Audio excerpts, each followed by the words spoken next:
Soal pengawas proyek IKN tenaga kerja asing, Jokowi sebut agar tak sebanding dengan SD Inpres. Setelah sebelumnya Luhut mengakui telah memilih warga negara asing untuk mengawasi proyek IKN, Presiden Jokowi pun akhirnya buka suara soal rencana tersebut. Jokowi mengaku tidak masalah jika jumlah tenaga kerja asing yang terlibat tidak terlalu banyak. Ia juga menegaskan bahwa langkah tersebut dilakukan semata-mata untuk meningkatkan kualitas pembangunan IKN. Presiden Joko Widodo telah memberikan tanggapan mengenai penunjukan warga negara asing sebagai pengawas di ibu kota negara Nusantara. Jokowi menyatakan bahwa usulan tersebut telah dibahas dalam beberapa rapat yang membahas pembangunan IKN. Kepala negara tersebut menjelaskan bahwa penunjukan WNA sebagai pengawas IKN bertujuan untuk menjamin kualitas pembangunan IKN. Menurutnya, jumlah tenaga kerja asing yang terlibat tidak menjadi masalah jika jumlahnya tidak terlalu banyak. Jokowi pun menyangkal bahwa penunjukan pengawas asing berkaitan dengan investor asing atau untuk menarik investor asing. Menurut Jokowi, penunjukan pengawas asing dilakukan semata-mata untuk meningkatkan kualitas pembangunan ibu kota negara. Ia juga memperingatkan agar bangunan di IKN tidak memiliki kualitas yang sebanding dengan SD Inpres. Sebelumnya, Luhut Binsar Panjaitan sebagai Ketua Tim Percepatan Pembangunan Ibu Kota Negara Nusantara mengakui bahwa mereka telah memilih warga negara asing untuk menjadi pengawas dalam proyek mega ini. Luhut menyatakan bahwa alasan dibalik keputusan tersebut adalah untuk mencegah pembangunan istana negara yang memiliki batas waktu yang terbatas dilakukan secara sembarangan. Ia juga berjanji bahwa pada tanggal 17 Agustus 2024, saat perayaan Hari Ulang Tahun Republik Indonesia yang ke-79, acara tersebut akan dilaksanakan di halaman Istana Negara IKN Nusantara. Keputusan Presiden Joko Widodo untuk memindahkan ibu kota negara dari Jakarta ke Kalimantan Timur adalah suatu kebijakan yang tidak dapat diganggu-gugat. Jokowi mengungkapkan bahwa ada alasan kuat yang mendasari perlunya pemindahan IKN. Jokowi menjelaskan bahwa 56% penduduk Indonesia tinggal di Pulau Jawa dengan sebagian besar berada di Jakarta. Untuk mencapai pertumbuhan ekonomi yang melebihi rata-rata nasional atau di atas 5%,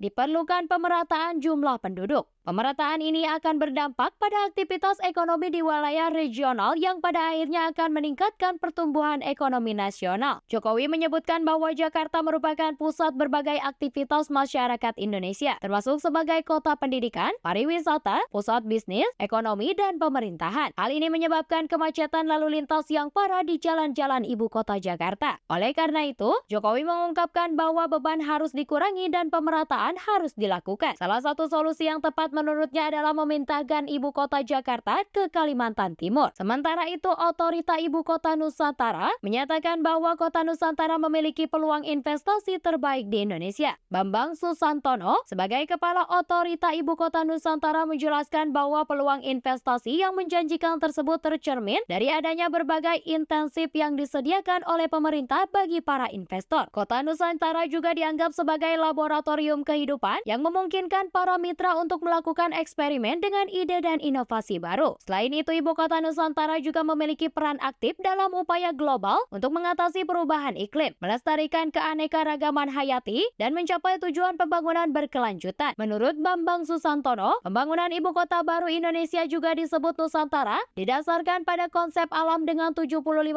kawasan yang diperuntukkan sebagai area hijau, dengan mengutamakan 80% mobilitas melalui transportasi publik dan pemanfaatan sumber energi baru. Kesempatan investasi yang melimpah terbuka bagi para investor. Ia juga menyampaikan bahwa saat ini adalah waktu yang tepat bagi para investor untuk melakukan investasi di Indonesia, khususnya di ibu kota Nusantara. Proyek pembangunan ibu kota negara Indonesia baru tidak hanya memberikan manfaat bagi Indonesia, tetapi juga berkontribusi pada keuntungan para mitra global.